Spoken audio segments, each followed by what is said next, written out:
Boa tarde. Meu nome é Gabriela. Achei muito chique ser chamada de doutora. Eu sou psicóloga do Centro de Atenção e Saúde e Bem-Estar aqui do Tribunal de Justiça. E é um prazer estar aqui hoje para falar com vocês sobre essa fase da vida tão desejada, tão sonhada e tão importante. Antes de começar, eu gostaria de pedir que cada um faça um pequeno exercício.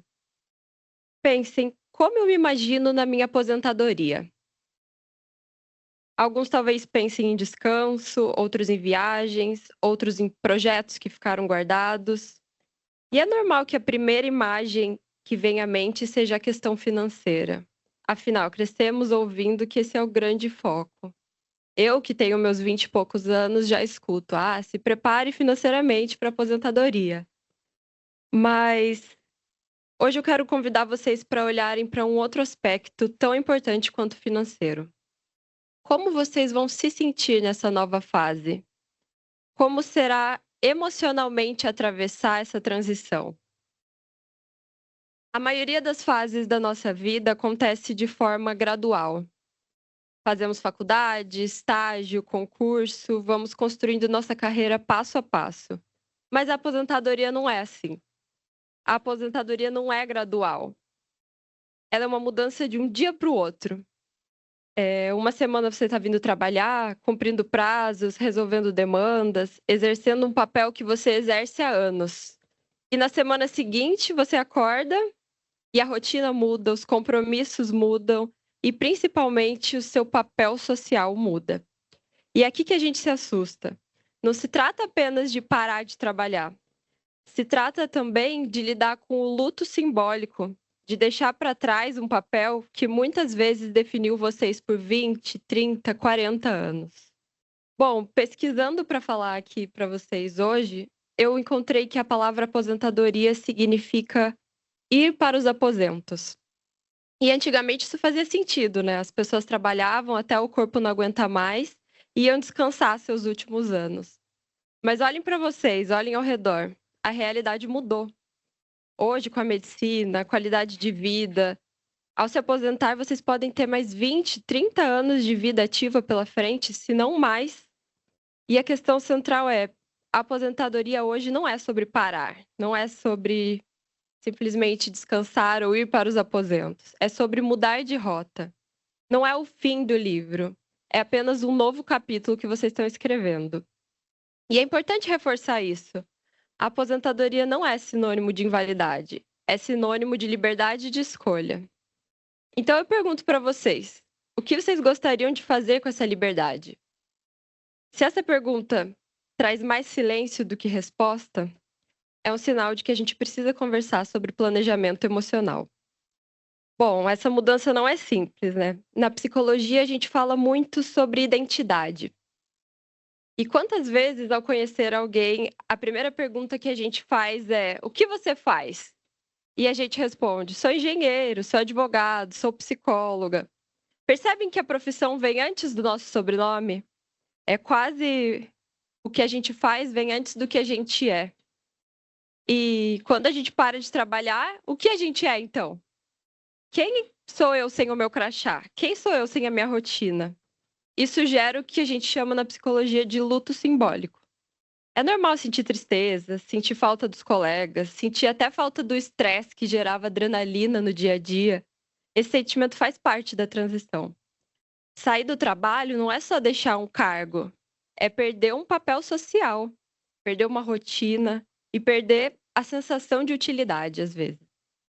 Se eu perguntasse quem é você, mas você não pode usar sua profissão para responder isso, o que vocês diriam? Quem é você quando não está trabalhando? Alguém arrisca? E sobre esse luto, se a gente não cuida dele, ele pode evoluir. Não sei se vocês já ouviram falar sobre a síndrome do pijama. E é aquela sensação de: se eu não tenho hora para sair, se eu não tenho nada para fazer, por que eu vou tirar o pijama? Por que eu vou trocar de roupa? Por que eu vou me arrumar? Por que eu vou planejar o meu dia se eu não tenho nada para fazer? Isso é perigoso, porque assim, tá, um dia sem não ter nada para fazer, quem não queria? Aí no segundo, tá bom. Aí no segundo mês, tá, não tenho nada para fazer de novo.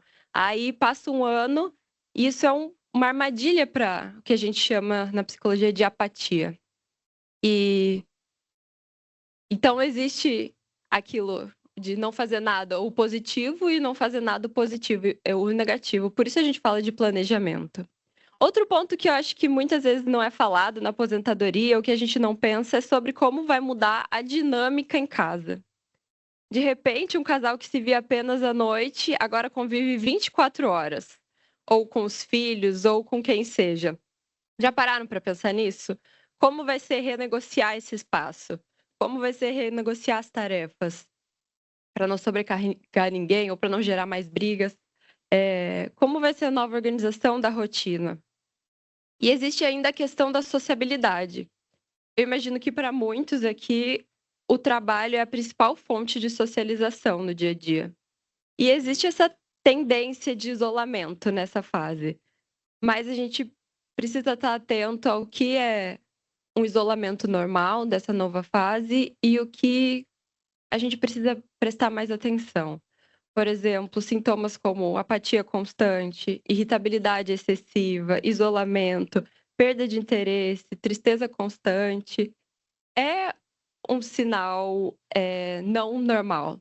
Porque a gente pensa, tá ficando mais velho, vai ficando ranzinza, não quer mais sair de casa, é normal. Mas a depressão não é parte natural do envelhecimento. Então, as pesquisas mostram que depois dos 60 anos, a depressão ela é subdiagnosticada, porque muitas vezes ela é confundida com esse processo normal do envelhecimento, ou a pessoa está ficando assim mesmo, é normal, e muita gente sofre além do que precisava estar sofrendo. Bom, e a boa notícia é que a biologia está a nosso favor. Existe um conceito, que eu não sei se vocês já ouviram falar, que se chama neuroplasticidade. Isso significa que o cérebro é capaz de criar novas conexões até o nosso último dia de vida. Mas existe uma regra: use-o ou perca-o. Não sei se vocês já ouviram falar que o cérebro é como um músculo. Se você passa o dia apenas consumindo informações passivamente, televisão, redes sociais, o cérebro atrofia. Por outro lado, o desafio cognitivo é como uma academia para o cérebro. Então, eu vou falar para vocês sobre alguns fatores de proteção para a gente não atrofiar o nosso cérebro. Um dos mais importantes são os novos aprendizados. Cultivar nessa fase coisas novas, porque não é uma fase que você parou de descobrir, parou de aprender. Existe muito aquilo de, aos 20 e poucos anos, seu cérebro para de aprender, aos 30 você não aprende mais. Não, o nosso cérebro aprende até o nosso último dia de vida. Então, fazer cursos, aprender novas habilidades, novos hobbies, aprender novas línguas. E agora, perceba, sem um propósito profissional, porque a gente está sempre pensando, o que eu poderia, que curso eu poderia fazer para ajudar na minha carreira, que língua eu poderia aprender? Agora não, o que eu gostaria de aprender para minha vida? Outro pilar muito importante para a proteção do nosso cérebro são as conexões intencionais. Criar grupos fora da família, cultivar amizades, manter contato com as pessoas. E por último, mas não menos importante, é a atividade física.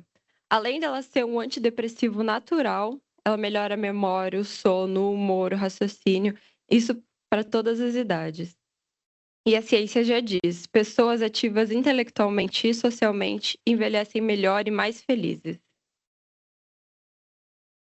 Então vamos para a parte prática. Eu gosto de trabalhar com 3 pilares principais para manter uma vida feliz, um bem-estar. O primeiro pilar é encontrar um novo propósito. E propósito não precisa ser algo grandioso. Eu vou fazer outra faculdade, eu vou abrir uma empresa. Pode ser algo como cultivar um jardim, vou fazer uma horta, vou investir na minha horta, vou fazer um trabalho voluntário, vou participar de grupos, viajar, cozinhar, estudar. O cérebro precisa de metas, mesmo que pequenas. O segundo pilar é uma rotina flexível, porque a aposentadoria é isso. Agora eu vou ser livre para escolher, mas liberdade sem uma estrutura vira tédio. Então, é muito importante manter um ritmo diário, ter uma hora para acordar, ter uma hora para lazer, ter uma hora para as obrigações. Senão a gente acaba naquele limbo lá, 1 ano sem fazer nada, não é mais positivo. E por último, como eu já falei um pouco antes, as conexões sociais. O trabalho nos dava amigos, colegas facilmente, até inimigos. Até os inimigos são uma conexão social. Agora, vocês vão precisar fazer um esforço ativo para ter essas amizades. Então, telefonar para alguém, participar de algum grupo, conversar com vizinhos, estar aberto para novas conexões, para não se tornar aquele vizinho que cai uma bola no quintal e fura a bola das crianças. A solidão é um dos grandes inimigos para a saúde mental em qualquer idade. Pensando nessas ideias de propósito e reinvenção, quero propor uma reflexão rápida. Tentem listar na cabeça de vocês, ou no chat, ou no celular, 3 coisas que vocês amam fazer que não envolva trabalho ou família. Foi fácil? Se foi difícil, não tem problema. Isso mostra que talvez vocês não tenham se colocado como prioridade há muito tempo. Então fica o desafio agora que está chegando o recesso. Descobrir 3 coisas que vocês gostam de fazer que não envolvam o trabalho. Bom, estamos chegando ao fim e eu gostaria de deixar um conceito que eu considero essencial, que nós chamamos de planejamento emocional. Nós passamos a vida fazendo planejamento financeiro e esquecemos de planejar a nossa poupança emocional. Quais hábitos eu cultivei? Quais hobbies eu cultivei? Quais amizades eu mantive? Quem eu quero ser daqui 5 anos? Ainda dá tempo de começar esse planejamento.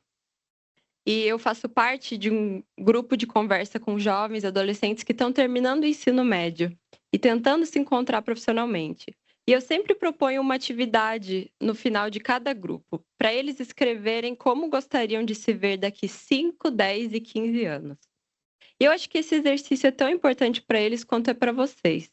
Não é hora de parar de planejar, porque vocês também estão começando uma nova fase e toda fase merece um planejamento. Muita gente pensa que na aposentadoria é aquele momento de finalmente planejar o que eu não quero mais fazer.